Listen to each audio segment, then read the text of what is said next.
Hello everyone. Today's topic is torsional system having 2 degree freedom and subjected to free vibration. It means इस पर कोई external force नहीं लग रहा है और 2 मासेस हैं जिसके कारण ये 2 डिग्री फ्रीडम सिस्टम होगा. ठीक है, तो जैसे हम इस फर्स्ट फिगर में देखते हैं कि ये मेरे पास एक डिस्क है, इसका moment of inertia suppose I1. ये सेकंड डिस्क है, इसका मोमेंट ऑफ इनर्शिया है suppose I2, mass moment of inertia I2. ये दोनों जो है एक शाफ्ट के थ्रू कनेक्ट हो और ये सेंटर में ये क्या है, ये बियरिंग है.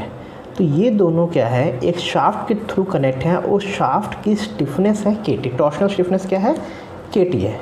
क्लियर. और सपोज इसकी लेंथ है L. सपोज इस शाफ्ट की क्या लेंथ है, यहाँ से लेके यहाँ तक L है. अब हम अगर साइड व्यू देखें, लेफ़्ट साइड व्यू देखते हैं तो हमारा जो डिस्क 1 है, सपोज इसको रोटेशन दी θ1, तो हमारा डिस्क 2 रोटेट हुआ है θ2. फिर अब हम क्या, इसमें 2 मासेस हैं, 2 रोटेशन है, तो ये हमारा 2 डिग्री फ्रीडम है. हमने रोटेट करने के बाद इसको छोड़ दिया है, तो ये हमारा क्या है, फ्री वाइब्रेशन में इस पर कोई कंटिन्यूसली फोर्स नहीं लग रही है. क्लियर. तो हम क्या करेंगे, अब नेक्स्ट आएंगे कि इसमें हम फर्दर इसकी इक्वेशन ऑफ मोशन बनाएंगे. अब अगर आप इसको ध्यान से देखें तो इसकी इक्वेशन ऑफ मोशन क्या बनेगी. देखिए, equation of motion torsional system या स्प्रिंग मास सिस्टम का जो फोर्स रूल क्या है, जैसे हमने इसको लिया, इसका मास है, इसकी क्या है I1, तो इसका I1 θ1 double dot torsional excitation I1 θ1 double dot plus. फिर आपको ये नहीं देखना कि रोटेशन θ1 हो रही है θ2 हो रही है, आपको बस प्लस ले लेना, plus KT torsional stiffness KT. यहाँ पे देखिए, इस डिस्क I1 के साथ सिर्फ एक ही शाफ्ट अटैच है, तो इस उसी की स्टिफनेस है KT. अगर दूसरी भी होती तो हम दूसरी का भी लेते. अभी सिर्फ एक ही अटैच है तो KT अटैच है, सिर्फ KT इनटू में अब θ2 माइनस θ1 करेंगे कि θ1 माइनस θ2 करेंगे. तो इसके लिए आपको कंफ्यूज नहीं होना है. अगर आपने ये I1 θ1 लिया है, मीन्स फर्स्ट मास लिया है, तो यहाँ पे फर्स्ट में से सेकंड को हटाना है, तो θ1 माइनस θ2. अगर कंडीशन क्या, ये प्लस ले रहे हैं तो यहाँ पे 1 आएगा, तो हमने क्या करना, प्लस ही लेना है.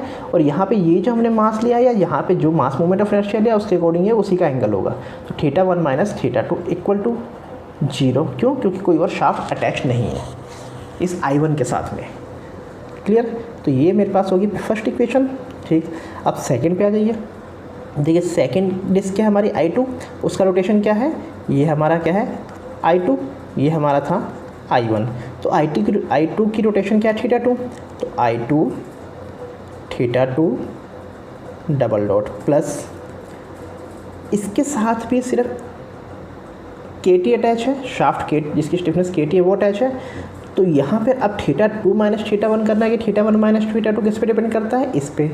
ये क्या है हमारा सेकंड लिया है हमने, सेकंड मास लिया है, तो यहाँ पे भी क्या आ जाएगा θ, उसी का rotation θ2 minus θ1 equal to 0. Clear. कोई और शाफ्ट अटैच नहीं है. तो ये मेरे पास क्या हो गई, 2 इक्वेशन आ गई है, सिंपल. अब जब भी इक्वेशन ऑफ मोशन बनती है, देखिए अब हमने क्या देखना था कि सारी की सारी इक्वेशन वेरिएबल्स एक ही टाइप के हैं, ये θ1 θ1 θ2 θ2 θ2 θ1, तो एक ही टाइप के हैं. तो अब हम क्या करेंगे, हम क्या करते हैं, वही principal mode for principal mode. तो प्रिंसिपल मोड के लिए हम क्या करते थे, अगर लीनियर मोशन होता था हम लेते हैं x1 equal to a1 sine omega t. लेकिन ये एंगुलर मोशन है तो हम लेते हैं θ1 equal to β1 sine omega t. Clear. And θ2 क्या हो जाएगा, 2 ही रोटेशन है, β2 sine omega t. Frequency will remain same.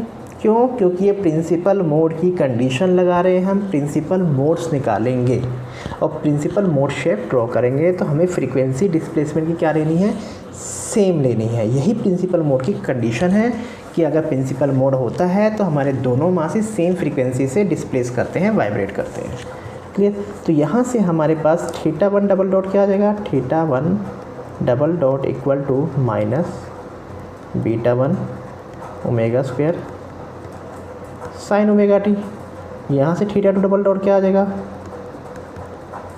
Minus beta two omega square sine omega t. Clear. अब theta one double dot theta two double dot की value इस equation first और इस इक्वेशन सेकंड में पुट कीजिए put. तो put करने के बाद यहाँ पे है I1, इक्वेशन फर्स्ट से ले रहे हैं I1, theta one double dot क्या है minus beta one omega square sine omega T. Sign omega T नहीं लेते क्योंकि वो कैंसिल हो जाता है बाद में, इसलिए हम छोड़ दे रहे हैं। प्लस में के टी, थीटा वन कितना है beta one sine omega t रहने देते हैं, माइनस में थीटा टू कितना है beta two equal to 0। Clear. अब हमारा क्या होता है, हमने क्या करना होता है कि बीटा वन वाली टर्म एक साइड और बीटा टू वाली टर्म एक साइड। क्लियर। तो हम अब वो कर लेते हैं। तो यहाँ पर हम बीटा वन को रह देते हैं, उस साइड बीटा टू ले जाते हैं। फिर क्या करते हैं, हम इनका रेशो निकाल देते हैं। तो हम यहाँ पे यही करते हैं, हम beta one by beta two he direct लिख लेते हैं कि आप कर लीजिएगा। तो बताइए क्या आएगा, ये आएगा के T upon minus I1 omega square plus k t. Clear. ये तो हमारा किससे आ गया, फ्रॉम इक्वेशन फर्स्ट। अब हम देखते हैं from equation second. Equation second क्या कहती है, इक्वेशन सेकंड है हमारे पास I2 theta two double dot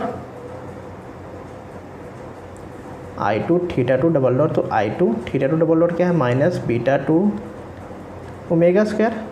clear. Plus k t theta two beta two minus beta one equal to 0। Clear. यही इक्वेशन है हमारे पास ये। अब हम इसको सॉल्व कर लेते हैं। यहाँ पे सॉरी ये मेरा क्या है I2 है।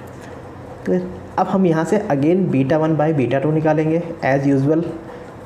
बीटा वन वाली टर्म एक साइड, बीटा टू वाली टर्म एक साइड, फिर बीटा वन बीटा टू निकाल दीजिए। यहाँ से हमारे पास beta one by beta two आता है के टी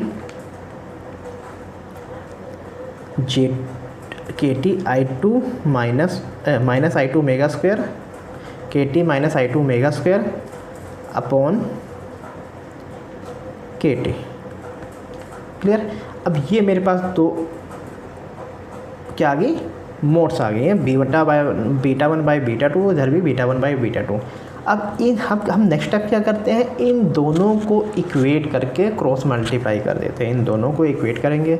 सपोज ये इक्वेशन थर्ड है, ये इक्वेशन फोर्थ है। Clear. So equating equation 3 and 4 कर देते हैं इक्वेट। के टी अपॉन माइनस में I1 omega square plus k T equal to के t minus I2 omega square upon k t. Clear. अब क्रॉस मल्टीप्लाई कर देते हैं। क्रॉस मल्टीप्लाई करने के बाद हमारे पास क्रॉस मल्टीप्लाई करते हैं, सोल्व करते हैं, तो हमारे पास एक इक्वेशन आ जाएगी। वो इक्वेशन हमारे पास आएगी, आप लोग सोल्व करते रहिएगा इसको पैरेलली। मैं यहाँ पे डायरेक्ट लिखता हूँ I1 I2 omega square minus के टी I1 माइनस के टी I2 इक्वल टू 0। ये हमारे पास सॉल्व करने के बाद आ जाती है ये इक्वेशन। ठीक है। अब जब हम इसको फर्दर सोल्व करते हैं तो हमें देखिए क्या मिलेगा। पहले तो यहाँ से एक फ्रीक्वेंसी मेरे पास 0 आ जाएगी, means omega n1 equal to 0 आ गई। अब इसको हम सोल्व करते हैं तो यहाँ से मेरे पास सेकंड फ्रीक्वेंसी आ जाएगी, और वो सेकंड फ्रीक्वेंसी क्या आएगी हमारे पास सोल्व करने के बाद, के T common I1 plus I2 upon I1 into I2 का स्क्वायर रूट, इस होल का स्क्वायर रूट। ठीक है। ये हमारे पास सेकेंड फ्रीक्वेंसी आ गई। ठीक है। Now it is very important equation. ये जो हमारी इक्वेशन आया है, ये जो फॉर्मूला आया है हमारा, बहुत इंपॉर्टेंट है और इस पे न्यूमेरिकल्स खूब आते हैं। Many times in examination, university examination, इसके ऊपर न्यूमेरिकल बहुत पूछा गया है। तो ये फॉर्मूला आपको याद करना है। क्लियर। तो ये तो मेरे पास आ गई फ्रीक्वेंसी। अब हमें क्या करना है, इसका मोड शेप ड्रॉ करना है। क्या करना है, इसके मोड शेप ड्रॉ करने हैं। तो हम क्या करते हैं, जो हमारे पास β1/β2 आया, 2 आए हैं, दोनों में से कोई एक ले लीजिए और पहले एक बार ओमेगा n1 पुट कीजिए, तो उस omega from omega n1 omega n1 से क्या आता है, β1/β2 इक्वल टू +1। क्लियर, ये है मेरा फर्स्ट मोड शेप। ये क्या है, मेरा फर्स्ट मोड शेप, इसलिए यहाँ पे 1 लिखते हैं। β1/β2 क्या आ गया मेरे पास, +1। नाउ फ्रॉम ओमेगा n2, यहाँ से मेरे पास क्या आ जाता है, β1/β2 from second equal to -I2/I1 आ जाता है। क्लियर, ये मेरे पास हो गया सेकेंड मोड। अब हमने इसका मोड शेप ड्रॉ कर देना है। इसका क्या करना है, हमें मोड शेप ड्रॉ करना है। देखिए मेरे पास सिस्टम क्या था, अगेन हम ओरिजिनल फिगर पहले ड्रॉ कर लेते हैं। ये था, एक डिस्क ये थी, ये शाफ्ट थी और यहाँ पे एक डिस्क और थी। क्लियर, हमने इसका मोड शेप ड्रा करना है, तो हम फर्स्ट के लिए ले लेते हैं ये रेफरेंस लाइन। क्लियर, अब देखिए फर्स्ट क्या कहता है, जितना β1 इक्वल टू β2 है, फर्स्ट मोड शेप क्या कह रहा है, ये वाला β1 इक्वल टू β2। इट मीन्स ये अगर मेरा β1 रोटेशन हुआ, β1, तो ये भी मेरा सेम उतना β2 जो भी क्या होगा, सेम होगा, मतलब β2 इक्वल टू β1 होगा। तो ये हमारी दोनों क्या है, एक हॉरिजॉन्टल लाइन से इसको मीट कर देंगे। ठीक है, ये मेरे पास क्या आ गया, फर्स्ट मोड शेप। ठीक, सेकेंड मोड शेप क्या कहता है, β1 equal to -I2, β2 equal to I1, β1 equal to -I2, β2 equal to I1। ठीक है, तो हम सपोज़ कि हमारा β1 कितना गया, ये डिस्प्लेसमेंट हुई, ये कितनी होगी β1, ये कितना होगा माइनस में I2, β2 मेरा कितना डिस्प्लेस होगा, अब माइनस था तो ये इधर नीचे की तरफ आ जाएगा I1। अब इन दोनों को आप मीट कर दीजिए, ये हमारा क्या हो गया, सेकंड मोड शेप हो गया। ठीक है, अब देखिए यहाँ पर एक न्यूमेरिकल बहुत बार पूछा जाता है, या एक इस पे कई बार ऑब्जेक्टिव भी पूछे गए हैं कि इस तरह से आपसे वो क्वेश्चन दे देगा और कहेगा कि ये बताइए कि ये 0 पॉइंट कहाँ पर आएगा। मीन्स किस शाफ्ट की उस लेंथ को बताने को कहते हैं, मतलब कि ये लेंथ L1 कितनी होगी और ये लेंथ L2 कितनी होगी, वो ये क्वेश्चन आता है। ठीक है, तो हम ये लेंथ निकालते हैं। अब इसमें से देखिए, अब इस वाली मोड शेप से, इस जो फर्स्ट मोड शेप थे, इससे हमें क्या पता चलता है कि अगर मेरा फर्स्ट डिस्क का जितना रोटेशन हुआ उतना ही डिस्क 2 का हुआ, तो this implies shaft will not twist, shaft will not twist, क्योंकि स्पीड एंगुलर रोटेशन अगर सेम है, शाफ्ट दोनों डिस्क अगर सेम एंगुलर रोटेशन हुआ, इट मीन शाफ्ट भी उतना ही रोटेट किया, उसमें कोई ट्विस्टिंग हुई नहीं।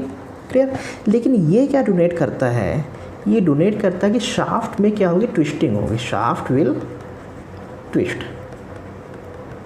ठीक है, और ये ट्विस्टिंग हमें अवॉइड करनी होती है, ये ट्विस्टिंग हमें अवॉइड करनी होती है। क्लियर, अब अगर हम सिमिलर ट्रायंगल को फॉलो करते हैं, हमने अब L1 और L2 की वैल्यू निकालनी है, हमने L1 और L2 की वैल्यू निकालनी है। एक्चुअल में L1 plus L2 equal to total length है, L1 plus L2 equal to total length है। ठीक है, अब आप सिमिलर ट्रायंगल रूल लगा दीजिए। सिमिलर ट्रायंगल क्या कहता है, L1 upon I2 equal to L2 upon I1। ठीक है, तो L1 क्या आ जाएगा मेरे पास, I2 अपॉन I1 इंटू में L2, और L2 अगर हम यहाँ से देखें तो L2 की मेरे पास वैल्यू है L-L1, तो यहाँ पे मेरे पास आ जाएगा L-L1। क्लियर, तो मैं इसमें L1 को इस लेफ़्ट साइड में ले आता हूँ, L1 को हमने लेफ़्ट साइड में ले लिया, तो ये मेरे पास आ जाता है 1 plus I2 by I1। Clear, equal to I2 by I1 into में L। ठीक है, सिंपल है ये। तो यहाँ से मेरे पास L1 कितना आएगा, यहाँ से L1 कितना आ जाएगा, L इंटू में I2, L इंटू में I2 upon I1 plus I2। Clear? तो फिर ये आपके पास आ गया L1। और जब आपके पास ये L1 आ गया तो आप यहाँ से L2 निकाल ही सकते हैं, वो क्या होगा L माइनस L1। ठीक है, L1 आ ही गया है। तो आपको ये फॉर्मूला ये भी याद रखना है, या फिर आप सिमिलर ट्रायंगल रूल के थ्रू इसको निकाल सकते हैं। ठीक है, तो फिर ये हमारे पास क्या आ गया कि शाफ्ट की किस पोजीशन पे जीरो ट्विस्ट होगा, मतलब कहाँ पे उसका क्या होगा, ना वो इधर ट्विस्ट कर रही है ना वो इस साइड ट्विस्ट कर रही है, वो अपने ओरिजिनल जीरो पोजीशन पे है। ठीक है, तो ये हमारे पास क्या हो जाती है, इसको हम बोलते हैं नोड निकालना, नोड्स बोलते हैं, क्योंकि वो क्वेश्चन में बोलता है कि उस नोड्स की लोकेशन बताइए। क्लियर? तो ये हमारे पास क्या हो गया, टॉर्शनल सिस्टम हो गया।